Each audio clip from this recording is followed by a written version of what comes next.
जमीन के नीचे है एक किला, किले के अंदर है 1000 टन सोना। यूपी के उन्नाव में पिछले 4 दिनों से जो तमाशा हो रहा है, पूरा देश या यूं कहें कि समूची दुनिया इसे टकटकी बांधे देख रही है। लेकिन इस तमाशे पर सियासत भी खूब हो रही है। बीजेपी के पीएम उम्मीदवार नरेंद्र मोदी ने 72 घंटे पहले चेन्नई से हमला बोला कि सरकार एक साधु की बात पर दीवानी हुई जा रही है, जमीन खोदकर सोना निकालने का सपना पाले बैठी है। लेकिन आज उनकी जुबान बदल गई। केंद्र सरकार के साथ शोभन सरकार पर भी उनके निशाने पड़े, लेकिन अब इस साधु पर उनके बोल बदल गए हैं। आखिर मोदी के यू टर्न की वजह क्या है, इस पर हम चर्चा करेंगे, लेकिन पहले आपको एक रिपोर्ट दिखाते हैं। भारत माता एक कपूर, नरेंद्र मोदी, भारत माता की, भारत माता की। फिलहाल इस बात पर सवालिया निशान है कि उन्नाव के डोड़िया खेड़ा में 1000 टन सोने का खजाना मिलेगा या नहीं। लेकिन इस बात पर कोई सवाल नहीं कि कल तक जो नरेंद्र मोदी सोने के खजाने के बहाने केंद्र सरकार पर निशाना साध रहे थे, उन्होंने पैतरा बदलते हुए संत शोभन सरकार के आगे सरेंडर कर दिया है। नरेंद्र मोदी ने ट्वीट किया है कि काफी लोगों की संत शोभन सरकार पर आस्था है, साधु की तपस्या और त्याग को मेरा भी प्रणाम। सिर्फ 72 घंटे पहले चेन्नई में छात्रों की सभा में नरेंद्र मोदी ने संत शोभन सरकार के निर्देश पर हो रही खुदाई का मजाक उड़ाया था। नरेंद्र मोदी ने कहा था कि सरकार सपने के आधार पर खुदाई करवा रही है, जिससे दुनिया भर में जग हंसाई हो रही है। मित्र, आज पूरी दुनिया हमारी मजाक उड़ा रही है। किसी को सपना आया और दिल्ली की सरकार 1000 टन सोना खोजने के लिए खुदाई करने में आज लग पड़ी है। जब मोदी उन्नाव से करीब 2000 किलोमीटर दूर चेन्नई में थे, तब उन्होंने सोने के खजाने की खुदाई के बहाने न सिर्फ सरकार को लपेटा, बल्कि संत शोभन सरकार के तपोबल पर भी सवाल उठा दिया। लेकिन दिलचस्प है कि जब मोदी 48 घंटे पहले उन्नाव से 20 किलोमीटर दूर कानपुर में रैली कर रहे थे, तो पूरे 1 घंटे के भाषण के दौरान उन्होंने एक बार भी संत शोभन सरकार और उनके निर्देश पर डोड़िया खेड़ा में हो रही खुदाई का जिक्र तक नहीं किया। सवाल है कि 4 दिनों के भीतर ही संत शोभन सरकार को लेकर मोदी के यू टर्न का मतलब क्या है? क्या उन्नाव के करीब कानपुर पहुंचकर मोदी को एहसास हो गया कि इलाके में संत शोभन सरकार की नाराजगी मोल लेने का मतलब क्या है? क्या मोदी समझ गए कि संत शोभन सरकार की नाराजगी से कानपुर के आसपास के इलाके में बीजेपी का वोट बैंक खिसक जाएगा? क्या मोदी को लगने लगा कि उनके यूपी जीतने के सपने पर संत की नाराजगी ग्रहण लगा देगी? बहरहाल इन सियासी सवालों का सिर्फ मतलब होता है, जवाब नहीं। लेकिन इस बीच संत शोभन सरकार की तरफ से नरेंद्र मोदी को चिट्ठी लिखकर खुलेआम नाराजगी जाहिर की गई है। संत शोभन सरकार की तरफ से लिखा गया है कि आदरणीय नरेंद्र भाई, विनम्रता पूर्वक कहना चाहता हूं कि केंद्र सरकार और सोनिया गांधी पर हमला करने की हड़बड़ी में आपने संत की मर्यादा का भी उल्लंघन कर दिया। शोभन सरकार ने जो सपना देखा है, वो इस देश को विश्व की सबसे शक्तिशाली आर्थिक शक्ति बनाने का है।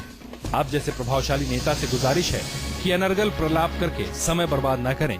मोदी जी, एक सवाल और, आपकी पार्टी आपकी ब्रांडिंग के लिए जितना धन खर्च कर रही है, वो काला है या सफेद, क्या आप बताने की कृपा करेंगे? हालांकि इस चिट्ठी से पहले भी शोभन सरकार की तरफ से नरेंद्र मोदी के चेन्नई में दिए गए बयान पर तीखी प्रतिक्रिया जाहिर की जा चुकी है। नरेंद्र मोदी जिस पार्टी के प्रधानमंत्री के दावेदार हैं, उस पार्टी ने इस देश में सिवाय आज तक झूठ के व्यापार के कुछ नहीं किया। आज मोदी जी को इस बात का अफसोस हो रहा है कि सोने की सूचना मिली, केंद्र सरकार खुदाई करा रही है, जग हंसाई हो रही है। मोदी जी, तुम अगर प्राइम मिनिस्टर होते और तुम्हें कोई सूचना मिलती तो तुम क्या करते? इस बात का जवाब दोगे तुम मुझे? तुम क्या करते?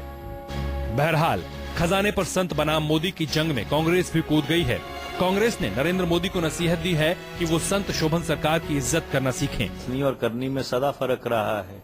भारतीय जनता पार्टी देवालयों की बात करती है, वो शौचालय की बात करते हैं, बगैर किसी चीज की तय में जाए उन्होंने एक बयान दे दिया अब हो सकता है कि उन्होंने साधु साहब ने उनको कुछ समझाया हो। नरेंद्र मोदी जिस तरह से इस देश की छवि को पूरी दुनिया में बदनाम करने की कोशिश कर रहे हैं, लगता है उनको अहंकार हो गया। शायद उनको संत शोभन सरकार के बारे में पता नहीं है। संत शोभन सरकार के प्रति लोगों को, लाखों लोगों की जिस तरह से आस्था और श्रद्धा है और जिस तरह की उन्होंने भविष्यवाणियां की हैं, इसके पूर्व में भी वो सत्य हुई है। हालांकि इससे पहले कई मसलों पर कांग्रेस नरेंद्र मोदी को घेर चुकी है, लेकिन वो बीजेपी के पीएम उम्मीदवार को यू टर्न लेने पर मजबूर नहीं कर पाई। लेकिन ये पहला मौका है जब एक संत की वजह से अपने किसी बयान पर कुछ घंटों के भीतर ही नरेंद्र मोदी पलट गए।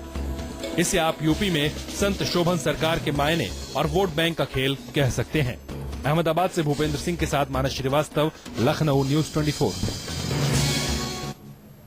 जी हाँ, तो ये बड़ा सवाल है कि आखिर नरेंद्र मोदी की जुबान क्यों बदल गई, आखिर उन्होंने यू टर्न क्यों ले लिया। इस मसले पर हम चर्चा करेंगे। कई खास मेहमान हमारे साथ जुड़ चुके हैं। राजीव रंजन जेडीयू के वरिष्ठ नेता हमारे साथ मौजूद हैं। अखिलेश प्रताप सिंह कांग्रेस के नेता हमारे साथ मौजूद हैं। आरती मेहरा बीजेपी की वरिष्ठ नेता हैं, उनसे भी हम बातचीत करेंगे। और हमारे साथ दिबांग भी मौजूद हैं, सीनियर जर्नलिस्ट हैं, उनसे भी हम समझेंगे कि आखिर इसके राजनीतिक मायने क्या हैं। आरती मेहरा जी, आपसे मेरा पहला सवाल है, क्या नरेंद्र मोदी ने शोभन सरकार के आगे सरेंडर कर दिया? क्यों आखिर उनकी जुबान बदल गई? देखिए, उनका कभी भी इस तरह का कॉन्फ्लिक्ट शोभन सरकार जी के साथ कभी था ही नहीं। वो आध्यात्मिक गुरु हैं।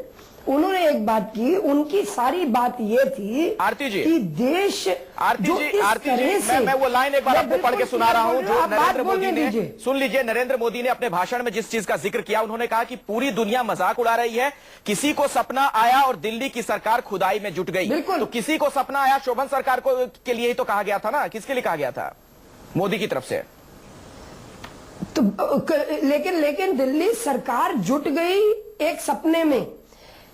हाँ। उनका कहना अगर आप देखिए, वो ये कहना चाहते हैं जब सरकारों को, जब अमेरिका स्विस बैंक से अपना पैसा ले जा चुका है, जब स्विस बैंक नाम देने को तैयार बैठा है, एक बड़ी लंबी चौड़ी लिस्ट भारत सरकार को दे चुका है, तो आप अपना पहला वो काला धन, हम उस पर भी बात करेंगे आरती जी, अरबों खरबों में बात करेंगे, लेकिन हम उसको नहीं लाते, हम उसको नहीं लाते, हम शोभन सरकार के जब ये कहते हैं, हम प्ली नहीं दे रहे, हम आपको सीधा कह रहे हैं कि उस पे श्वेत पत्र लेके आए, सरकार को सोचना है ना। मेरा सवाल सुन लीजिए। वो कहते हैं जब नरेंद्र मोदी शोभन सरकार के लिए कि उनकी तपस्या और त्याग को प्रणाम करता हूं, तो ये बात उनके पहले ख्याल में नहीं थी जब भाषण दे रहे थे और जब उन्होंने ये कह दिया कि किसी को सपना आता है और सरकार उसको साकार करने में जुटी है। आप उसको आप नहीं, वो त्याग और तपस्या को वो करते हैं। त्याग और तपस्वी वो साधु हैं, बहुत आध्यात्मिक हैं, उनको पूरा देश उनको सम्मान से देखता है, नमन करता है। लेकिन इसका मतलब ये नहीं है, सरकारें तो सरकारों की तरह चलती हैं। ठीक है। हमारे साथ राजीव रंजन जेडीयू के नेता भी जुड़ चुके हैं। आरती जी, मैं आता हूं आपके पास दोबारा। राजीव जी, क्या नरेंद्र मोदी का ये कदम क्या कहता है, जिस तरीके से उन्होंने पलटी खाई है, यू टर्न लिया है? देखिए, नरेंद्र मोदी जी की जो स्टाइल ऑफ फंक्शनिंग है, ये कई बार उन्होंने ऐसा किया है कि सुर्खियों में और सनसनी पैदा करने के लिए वो इस तरह के पंचलाइन का इस्तेमाल करते हैं जिससे वो सुर्खियों में आ सके। और मुझे लगता है फर्गुसन कॉलेज में जिस तरह से माइनॉरिटीज के सवाल को उन्होंने उठाया बुर्के के नाम पर, अगली बार फिर उन्होंने कहा कि गुजरात में जो माइनॉरिटीज के वोट को जो मिलने का भारतीय जनता पार्टी का जो मॉडल है उसको पूरे देश में अपनाना चाहिए। फिर से जो शोभन सरकार के बारे में उन्होंने कहा, संत शोभन सरकार निश्चित तौर पर एक आध्यात्मिक संत हैं, लाखों शिष्य हैं, लेकिन चूंकि इस फैसले को लेने में यूपीए की सरकार का मामला था और जल्दबाजी में यूपीए की सरकार को गाली देने के लिए उन्होंने इस पूरे मसले का इस्तेमाल किया और कहीं ना कहीं शोभन सरकार जी को भी उन्होंने आहत कर दिया। ठीक है। फिर उन्हें जब लगा कि कहीं ना कहीं इससे जो एक चुनावी समीकरण है वो प्रभावित होगा, तो फिर उन्होंने पलटी मार दी। तो कोई दृढ़ निश्चयी व्यक्तित्व के तौर पर जो नरेंद्र मोदी जी की छवि बनाने की कोशिश हो रही है, इनसे साबित होता है कि वो लगातार अवसरों का इस्तेमाल अपने हित में करते हैं। दिबांग, आप किस तरह से देख रहे हैं ये जो कदम है नरेंद्र मोदी का, जिस तरीके से उन्होंने यू टर्न लिया है, अपनी ही बात से पलटी खाते हुए नजर आ रहे हैं, क्या है आखिर इसके पीछे की क्या सियासत हो सकती है? मेरे ख्याल से जिस तरह से नरेंद्र मोदी ने उल्लेख किया वो कटाक्ष करना चाह रहे थे केंद्र सरकार पर उन्होंने जब कोई सपना ले रहा है, जिस तरह से उन्होंने शोभन सरकार की तरफ इशारा किया, उसमें ऐसा लगा कि जो उन्होंने कहा भी कि संत की जो मर्यादा है उसका एक तरीके से उल्लंघन हुआ, ऐसा लगा संत को। तो उन्होंने वो चिट्ठी लिखी, उसमें उन्होंने उल्लेख किया कि भाई आपकी भी सरकार थी, तब आपने किया ब्लैक मनी के बारे में, आप भी इतना प्रचार करवा रहे हैं, उसमें ब्लैक मनी, आपकी जो ब्रांडिंग में ब्लैक मनी लग रही है, व्हाइट मनी लग रही है, तो उसमें वो बहुत सारे ऐसे सवाल उन्होंने उठा दिए। तो नरेंद्र मोदी को लगा होगा कि ये सिलसिला आगे भी चल सकता है, लगातार चल सकता है। तो उन्होंने एक तरीके से कहा कि संत के बारे में उनको कुछ नहीं कहना है, संत की वो को उन्होंने एक तरीके से सलाम किया, नमन किया और फिर ब्लैक मनी की बात की। तो उत्तर प्रदेश बहुत महत्वपूर्ण राज्य है बीजेपी के लिए, 10 सीटें हैं, उसको लगातार बढ़ाना चाह रहे हैं। और अगर आप देखें तो जिन राज्यों में सीटें बढ़ सकती हैं बीजेपी की और खासी बढ़ सकती हैं, उसमें उत्तर प्रदेश है। तो कोशिश उनकी है कि वहां किसी को भी नाराज न किया जाए। और ये जहां क्षेत्र है वहां इन्होंने एक पुल बनाया हुआ है, काफी मान्यता है इन संत की वहां, कहीं ऐसा इसलिए तो उन्होंने ये एक तरीके से पलटी खाई है। दीवान कहीं ऐसा तो हल्की नहीं है? पलटी है। जी जी, शोभन सरकार ने जो चिट्ठी लिख दी उसमें उन्होंने लिखा कि संत मर्यादा का उल्लंघन किया नरेंद्र मोदी ने, अनर्गल प्रलाप ना करें, वाजपेयी के वक्त में भी काला धन वापस क्यों नहीं आया, जब सरकार में वाजपेयी थे तब ले आते। तो जब इस तरीके का प्रहार शोभन सरकार की तरफ से भी किया गया, उससे कहीं डर तो नहीं गए मोदी, उन्हें कहीं ऐसा तो नहीं लगा कि ये जो उनका कदम है बैकफायर ना कर जाए? जी हाँ, बिल्कुल उनको ये लगा होगा कि ये एक ऐसी कंट्रोवर्सी है जो वो चाहते भी नहीं थे, क्योंकि अगर आप ओरिजिनल स्पीच देखें तो उनका बहुत ज्यादा मतलब सनसनी था, वो मजाक उड़ाना चाह रहे थे केंद्र सरकार का। लेकिन उसमें हुआ ये कि संत भी थोड़े आहत हुए, उन पर भी थोड़ा असर हुआ।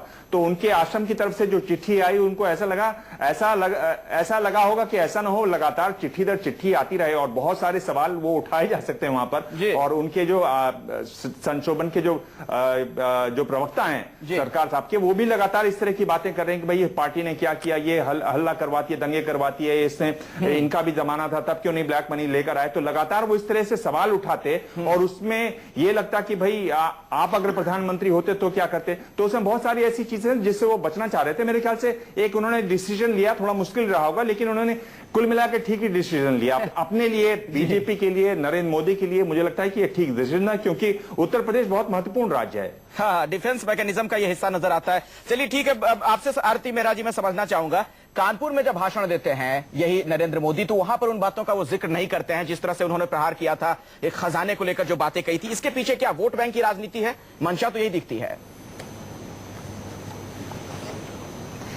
बिल्कुल वोट बैंक की राजनीति नहीं है। नरेंद्र भाई मोदी एक बड़ा संवेदनशील व्यक्तित्व है, एक समग्र विकास और समग्रता की वो बात करते हैं। आज जिस तरीके से ये बाल की खाल उखाड़ने के लिए कार्यक्रम हुआ है, बिल्कुल सही दिबांग जी ने कहा कि वो बिल्कुल भी किसी संत के उस पे नहीं करना चाहते थे, वो सीधा करना चाहते थे कि जो सरकार इमीडिएटली कूद पड़ी है वो और खुदाई का काम शुरू कर दिया है। वो तो अभी भी कह रहे हैं कि उसमें है। अच्छा ये बताइए आरती मेहरा, क्या 2-2 इंच की जाती है? आरती मेहरा, ऐसा चाहूंगा कि हमारे दर्शकों को भी आप समझाएं। सरकार हर मोर्चे पे असर कर रही है और ये घुमाना चाहती है दूसरी तरफ। लोग ना समझ पा रहे हो। मुझे ये बताइए, जब नरेंद्र मोदी ने अपने भाषण में कहा कि किसी को सपना आया और दिल्ली सरकार खुदाई में जुट गई, तो किसी को सपना आया से उनका क्या तात्पर्य था? किसको सपना आया था? हाँ जी, नहीं, सपना जरूर, हम जिस महान संत की बात कर रहे हैं, शोभन सरकार की बात कर रहे हैं, उन्हीं की बात थी। लेकिन सरकारें जो हैं वो तथ्यों पे चलती हैं। सरकारें जो हैं वो उसके लिए इतने बड़े बड़े डिपार्टमेंट हैं हमारे, ठीक है, आर्कियोलॉजिकल सर्वे ऑफ इंडिया है, GSI है। तो अब सरकारें उस पर चलती है। उन्होंने एक बात कही कि जिसके आपके पास पुख्ता प्रूफ है उसको तो आप लेके नहीं आ रहे। अखिलेश प्रताप सिंह हमारे साथ जुड़ रहे हैं, मैं आता हूं। लेके नहीं आ रहे अखिलेश जी, नरेंद्र मोदी का ये कदम क्या बताता है? चेन्नई में कुछ कहते हैं, कानपुर में कुछ और कहते हैं, ट्विटर पे पूरी तरीके से डिफेंसिव मोड में नजर आ रहे हैं शोभन सरकार को लेकर। देखिए, आरएसएस हमेशा से अपने बातों को कह करके फिर पलटी मारती रही है और स्वयं सेवक हैं, स्वयं के सेवक हैं मोदी जी। आप याद करें प्रधानमंत्री पे, उनकी टोपी पे, महिलाओं, गांव की महिलाओं पे क्या क्या, फिर उसको वापस लिया। देवालय शौचालय पे क्या कहा, फिर वापस लिया। अब सपने पे क्या बोला, फिर वापस लिया। तो ये लोग कंफ्यूज पर लोग हैं जो इनको लगता है कि किसी को प्रति कुछ भी पक्ष या विपक्ष हेलना अवहेलना या जी करना से अगर मत मिलता है, इनका कुछ लक्ष्य आरती जी